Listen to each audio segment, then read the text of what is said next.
नमस्कार दोस्तों। आज हम हरियाणा पीसीएस यानी कि एचपीएससी के अंतर्गत असिस्टेंट प्रोफेसर के होने वाले इंटरव्यू के बारे में बात करेंगे। और बेसिकली ये जो बातचीत है इसको हम लोग दो पार्ट में बात करेंगे। पहले पार्ट में इसकी एक छोटी सी स्ट्रेटजी या यूं कहें कि इंटरव्यू की एक आध जरूरी बातें, और दूसरे पार्ट में एक छोटा सा मॉक इंटरव्यू है हम लोग का, बिल्कुल आखिरी में 1-2 मिनट हम लोग उस पर बात करेंगे।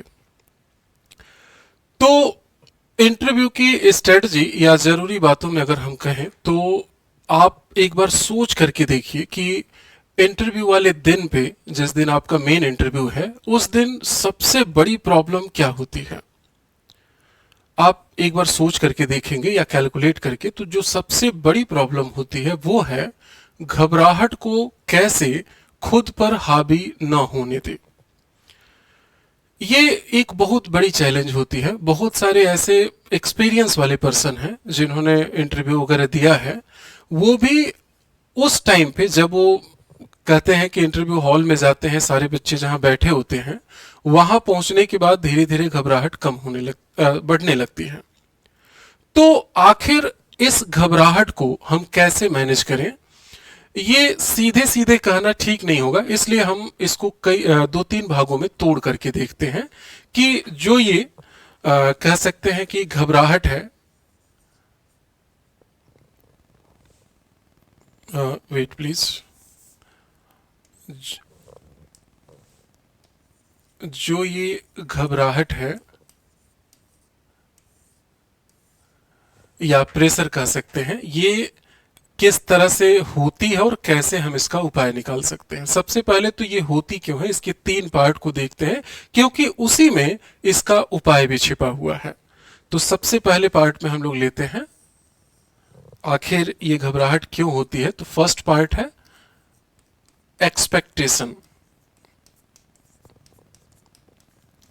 यानी कि आशा। जैसे हम खुद से ही आशा रख लेते हैं, या कह सकते हैं कि घर के लोग इतनी आशा रख लेते हैं, और इसमें 2 पार्ट आते हैं इस एक्सपेक्टेशन में कि यदि रिजल्ट नहीं हुआ तो, यदि रिजल्ट नहीं हुआ तो डॉट डॉट, बाकी आप अंदाजा लगा सकते हैं। सेकेंड पार्ट में यदि रिजल्ट हो गया तो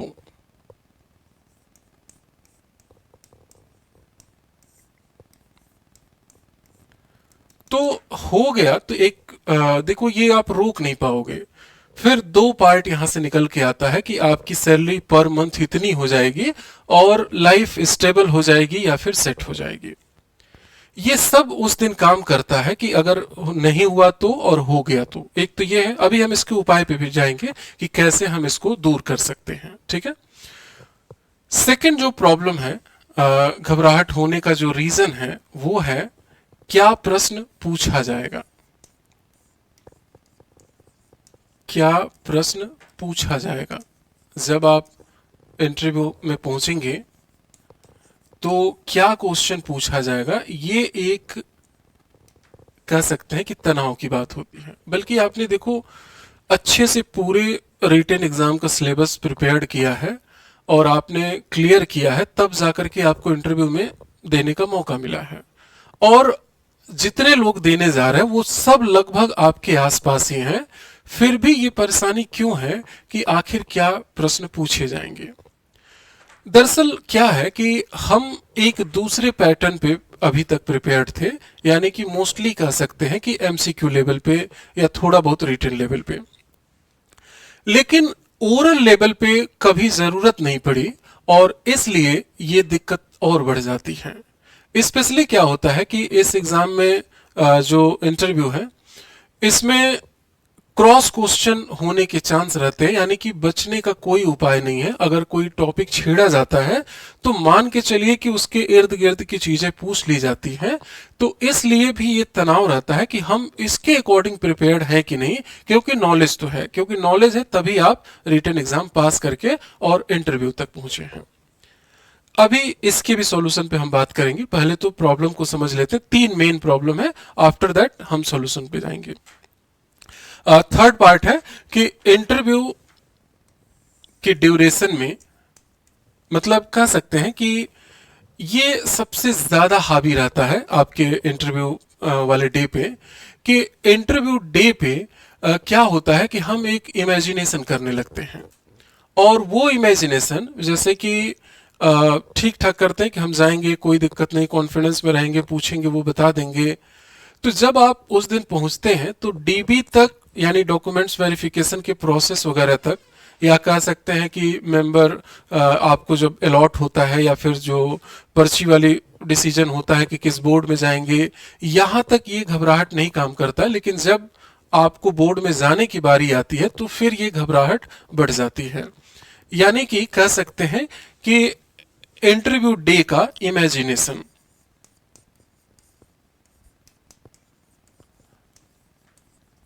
इंटरव्यू डे का इमेजिनेशन या अंदाजा,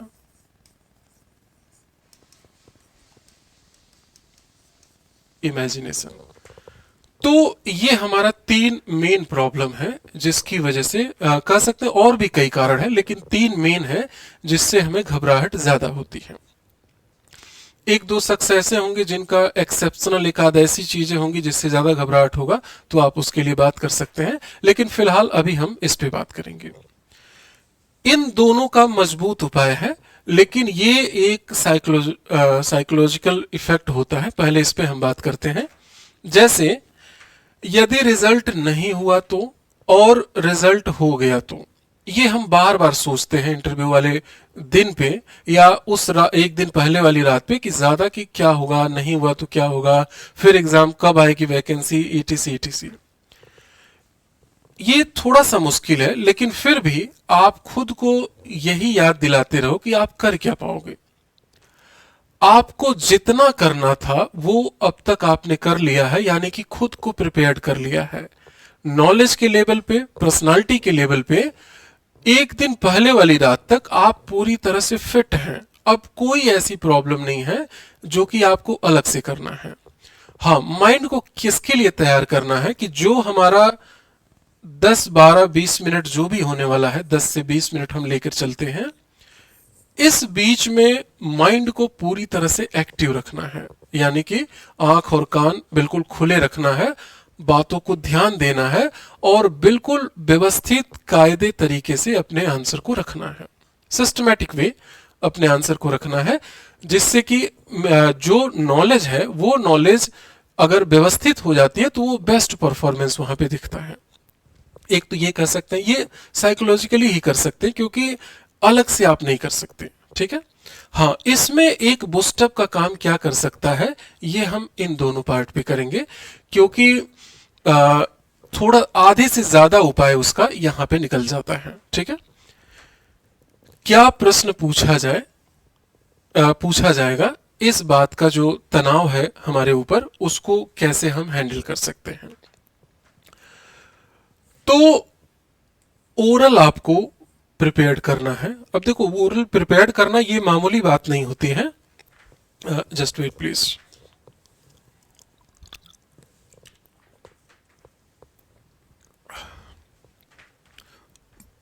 इसके लिए थोड़े थोड़े टुकड़ों में बांट करके आप उपाय निकालिए। जैसे कि आप 2 यूनिट पहले सेलेक्ट करिए, फर्स्ट एंड सेकंड। फर्स्ट बहुत बेहतर तरीके से आपका प्रिपेयर्ड हो। बहुत बेहतर कहने का मेरा मतलब यह है कि उस यूनिट का कोई भी ऐसा शब्द नहीं होना चाहिए जो आपको नहीं आता। ये तो बहुत कॉमन बात है, ये तो आना ही चाहिए। प्लस उसके डिटेल में कुछ पूछा जाए, फैक्ट वो आप बता सके, और कॉन्सेप्ट लेवल पे ये कह सकते हैं कि इस टॉपिक से आप क्वेश्चन क्रिएट करिए।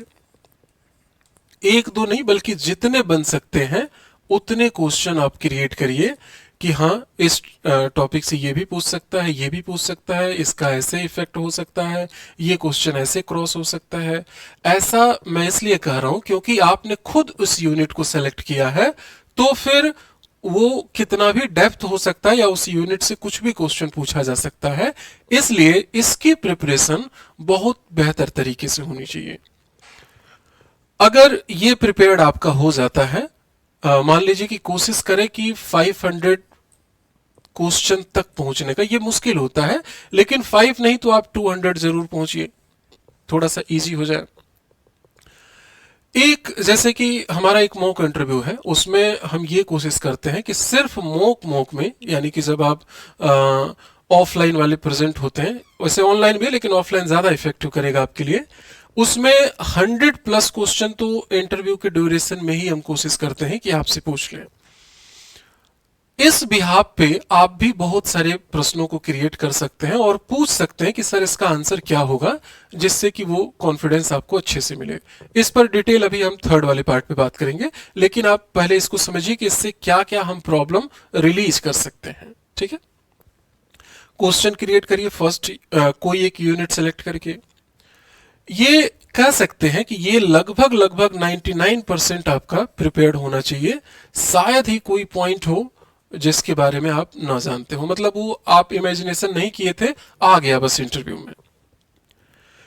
दूसरा यूनिट जो आप सेलेक्ट करेंगे, ये भी कोशिश करें कि मैक्सिमम टू मैक्सिमम, लेकिन अगर नहीं मैक्सिमम हो पाता है, इसके अलावा टाइम आपको नहीं बचता है, तो आप ये कोशिश करें कि जस्ट वेट,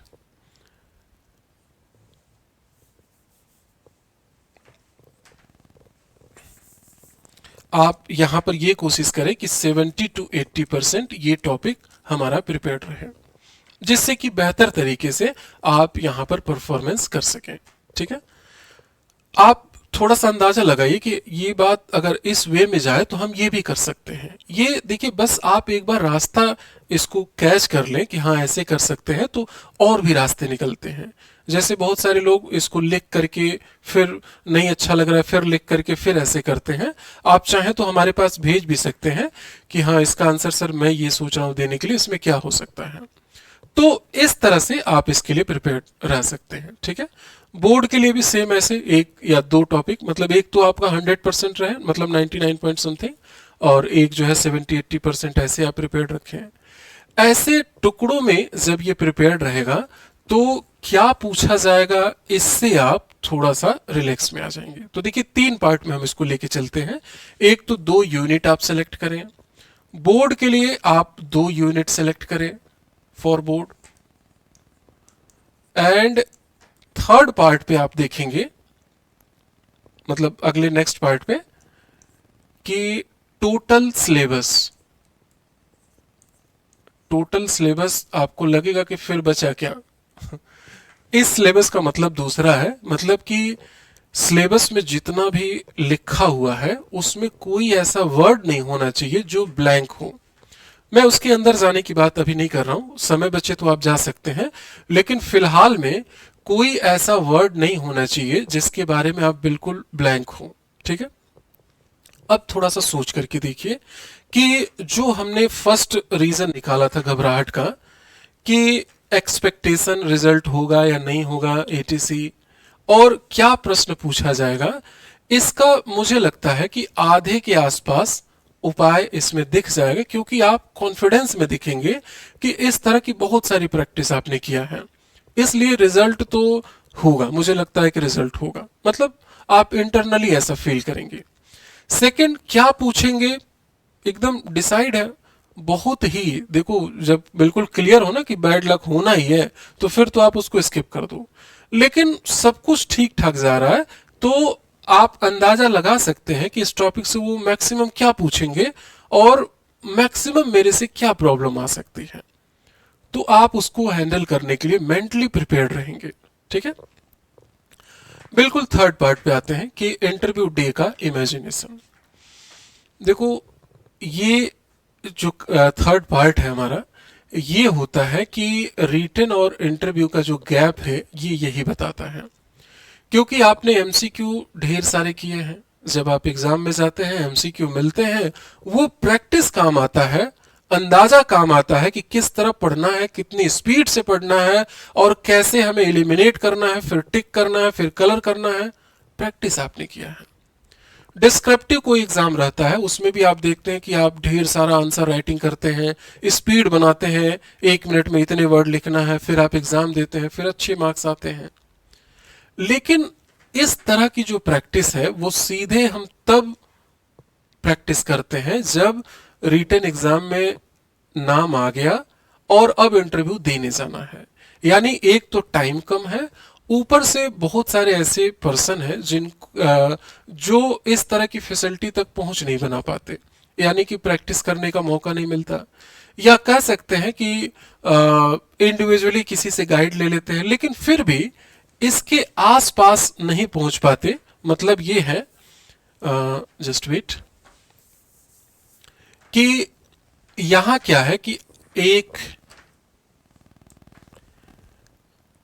जब आप इंटरव्यू देने जाते हैं, सब कुछ बीच की बातें मैं स्किप कर दे रहा हूं कि आप इंटरव्यू देने जाएंगे, वहां सारे बच्चे बैठे हैं, आप भी बैठेंगे, उसके बाद जो है कुछ बच्चों को बुलाया जाएगा, फिर पर्ची निकालेंगे, फिर बोर्ड जो है किस बोर्ड में जाना है ये डिसाइड होगा, ईटीसी। ये सब मैं स्किप कर दे रहा हूँ क्योंकि यहां तक उतनी घबराहट नहीं रहती है, क्योंकि वो एक तरह से कह सकते हैं कि क्लर्कियल फंक्शन होता है, उसमें कुछ गलत सही होने का डर नहीं बना रहता है। लेकिन जब डिसाइड हो जाता है आप इस बोर्ड में जाएंगे और जब आप जाने लगते हैं तो उसके बाद वो प्रेशर थोड़ा सा बढ़ जाता है। यहां पे 4 या 5 मेंबर हो सकते हैं, किसी में बहुत रेयर में 5 दिखे हैं, नहीं तो मोस्टली में 4 ही रहे हैं, वो भी सिर्फ हरियाणा पीसीएस में, नहीं तो बाकी जितने भी स्टेट हैं वहां पर सिर्फ 4 ही मेंबर अभी तक दिखे हैं, लेकिन यहां 5 तक देखा गया है। यहां आप बैठेंगे और बाकी सब प्रोसेस होने लगता है, ये क्वेश्चन पूछेंगे और आपको बताना है। अब देखो यहां थोड़ा सा अंतर और आप समझिएगा, ये देखो ये घबराहट देने के लिए नहीं हो रहा है, बल्कि हम इस प्रॉब्लम के बाद उपाय पर भी आएंगे कि कैसे हम कर सकते हैं। जब हम किसी पर्सन से इंडिविजुअली गाइड लेते हैं, इंडिविजुअली या मॉक लेते हैं, सजेशन लेते हैं या तरीके लेते हैं, तो ऐसे में क्या होता है कि 2 फैक्टर काम करता है। एक तो उस पर्सन के बारे में आप बहुत हद तक जानते हैं, या कह सकते हैं कि कुछ हद तक जानते हैं, फोन पे बातचीत कैसे क्या होगा, ईटीसी ईटीसी इन सब के थ्रू। दूसरा क्या होता है कि जब वो व्यक्ति प्रश्न पूछ रहा होता है तो आप सोच रहे हैं कि आंसर क्या दें और आप आंसर फिर देना स्टार्ट करते हैं, लेकिन इस ड्यूरेशन में वो पर्सन 2 पार्ट्स में अपने माइंड को डाइवर्ट करता है। ये हम लोग अपने प्रैक्टिस के थ्रू बता रहे हैं। एक तो ये कि हल्का फुल्का वो सुनेगा 50%, और 50% इस बात पे फोकस करता है कि नेक्स्ट क्वेश्चन मुझे क्या पूछना है। लेकिन यहां पर वो चीजें अलग हो जाती हैं, क्योंकि यहां पर क्या है कि एक मेंबर अगर प्रश्न पूछ रहा है तो बाकी 3 मेंबर क्वेश्चन क्रिएट कर रहे हैं कि हम क्या पूछेंगे, या उसी बीच में हम क्या निकालेंगे, या अगर वो इस बीच में पूछ लेते हैं तब तक इस मेंबर को टाइम मिल जाता है। यानी कि इनके पास अच्छे प्रश्न सोचने का पर्याप्त समय रहता है, जो कि इंडिविजुअली से काफी डिफर होता है। ठीक है, तो इसका उपाय कैसे निकाला जाए? इसका देखो 2-3 उपाय है, और मेरा मानना है कि एक बात मैं पहले बता दूं कि देखिए बहुत सारे ऐसे पर्सन हैं, कैंडिडेट हैं, जो बिना किसी मॉक इंटरव्यू को ज्वाइन किए भी रिजल्ट ला दिए हैं।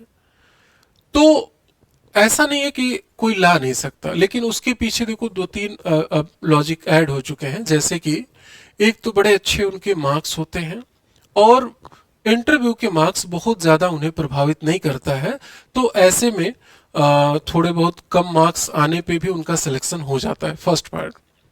सेकंड, आज से लगभग 3-4 साल पहले या 5 साल पहले इंटरव्यू की गाइडेंस इतनी नहीं होती थी। आप चाहें तो किसी इंस्टीट्यूट से संपर्क करके देखिए, या यूट्यूब पे कोई इस तरह का कह सकते हैं कि प्रोग्राम नहीं ऑर्गेनाइज कराता था। आज की डेट में ये सभी चीजें, प्रोग्राम भी ऑर्गेनाइज हो रही हैं, सिस्टम से सब कुछ दिया जा रहा है। कहने का मतलब है कि कंपटीशन बढ़ रहा है। अगर कोई प्रैक्टिस से जाता है और विदाउट प्रैक्टिस जाता है तो हो सकता है कि थोड़े बहुत अंतर दोनों में दिखे। तो उपाय क्या है? अब देखो, अगर आपके पास इस तरह की पहुंच या सुविधा नहीं है, तो आप क्या कर सकते हैं कि आप इस तरह का पहुंच बना सकते हैं, यानी कि 3-4, कम से कम 4 रखिए, 4 लोगों का कोई ग्रुप बना सकते हैं। कोशिश करें कि आप उनके बारे में नहीं जानते ठीक से या बहुत कम जानते हैं, वो प्रश्न पूछ रहे हैं और आप उनका आंसर दे रहे हैं। थोड़ा बहुत डर भी है कि वो क्या पूछें, क्योंकि आप उनको ठीक से जानते नहीं हैं। एक तो ये तरीका है, और ऐसे करीबन 3-4 कम से कम प्रैक्टिस जरूर करें। उन कमियों को भी देखें, उनके लॉजिकल सजेशन को भी देखें, जिससे कि आप इसका उपाय निकाल सकें। ठीक है। या एक उपाय है, अगर आप चाहें तो, जैसे कि हम लोग एक मॉक इंटरव्यू ऑर्गेनाइज करा रहे हैं, और ये कई स्टेट का हम करा चुके हैं, हरियाणा का भी हो रहा है। तो इसमें क्या है कि बिल्कुल यही कॉपी पेस्ट करने का हमने प्रयास किया है। और इसमें क्या है कि 3 इसमें सब्जेक्ट एक्सपर्ट, इस पैनल में 3 सब्जेक्ट एक्सपर्ट और एक जो है साइकोलॉजिस्ट, या कह सकते हैं कि मिसलेनियस क्वेश्चन पूछने वाले व्यक्ति रहेंगे। यहां पर आप होंगे, और ये इंटरव्यू जो है लगभग आप मान के चले कि 30 से 40 मिनट तक हम लोग करते हैं। आफ्टर दैट एक फीडबैक होती है, और ये ऑफलाइन ऑनलाइन दोनों है। लेकिन मैं सबसे सजेस्ट करता हूं कि आप जरूर कोशिश करें कि कम से कम एक ऑफलाइन मॉक इंटरव्यू आप जरूर दें, क्योंकि दोनों में फर्क दिख जाता है। आप समझ रहे हैं कि आप अपने घर पे कितना आप डर पाएंगे, कितनी घबराहट होगी। जितना कि आप एक पर्टिकुलर जगह पे जाएंगे, आपको डेट मिलेगा, एक टाइम मिलेगा, उस टाइम पे पहुंचेंगे, डॉक्यूमेंट्स वेरिफिकेशन होगा। ये हम लोग मॉक में भी करते हैं, डॉक्यूमेंट्स वेरिफिकेशन होगा, वेटिंग हॉल में बैठेंगे, माइक से अनाउंस होगा। आफ्टर दैट आप इंटरव्यू के लिए जाएंगे, एंट्री एग्जिट बीच के ड्यूरेशन में आपकी हॉबी हुआ या फिर आपके रिसर्च हुए, उस पे क्वेश्चन। आफ्टर दैट बोर्ड पे पढ़ाने की थोड़ी बहुत प्रैक्टिस। आफ्टर दैट मतलब वो सभी चीजें इनबिल्ट की गई है जो कि आप उस दिन फील करते हैं। तो अगर हम इस तरह की कुछ प्रैक्टिस करके जाते हैं, तो जो इस दिन का इमेजिनेशन है, ये इमेजिनेशन सिर्फ इमेजिनेशन नहीं रह जाएगा। इसके बारे में आप बहुत कुछ जानते हैं कि हाँ ऐसा तो हुआ था, अभी जस्ट हम करके आए हैं, ऐसा वहां पर भी होगा। 100% तो नहीं घबराहट खत्म होगी, लेकिन हाँ बहुत हद तक आपके कंट्रोल में रहेगी कि आप इसको ठीक कर सके। ठीक है। तो देखो, इंटरव्यू क्या होता है कि इंटरव्यू एक तरह से उन लॉजिक का गेम है जो पैनल आपके सामने रखता है, और आप अपने लॉजिक के गेम के थ्रू आप उनको सेटिस्फाइड करते हैं। मैं हर वीडियो में कहता हूं, या बच्चों से भी जो पर्सनली भी मिलते हैं, कि जितने भी शख्स रिटन एग्जाम क्लियर किए हैं, उनमें और जिनका फाइनल सिलेक्शन होता है, वो बहुत ज्यादा अंतर नहीं है। उसमें बहुत छोटी छोटी बेसिक डिफरेंसेज होती है। एक तो ये है कि रिटन एग्जाम से 4 महीने पहले किसने कितना समय दिया, किन परिस्थितियों में दिया, कितने मन से दिया, उस हिसाब से रिटन के मार्क्स आ गए। और इस 10-20 मिनट में जो हमारा इंटरव्यू चलता है, उसमें कितना एक्टिव होकर के, कितना ध्यान से बातों को सुन करके, और कितना व्यवस्थित रूप में आपने अपने आंसर को रखा, ये सभी फेल और पास के बीच का गैप बनाते हैं। तो हमें कोशिश करना है कि जहां से जो ऑप्शन मिल सकता है, हम उसमें कोई कमी ना करें। ठीक है।